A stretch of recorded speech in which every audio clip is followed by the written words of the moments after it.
What's the meaning of accord? Accord. Accord. Accord. Accord.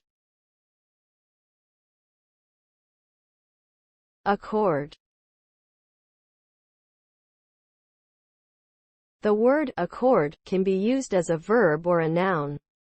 As a verb, it means to agree or be in harmony. As a noun, it means an agreement or harmony. Here are some examples of how the word accord can be used in a sentence. The two countries agreed to a peace accord.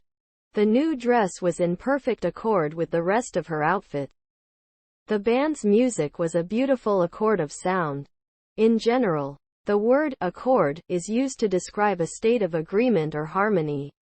It can be used to refer to an agreement between two or more people, or to a state of harmony between different elements.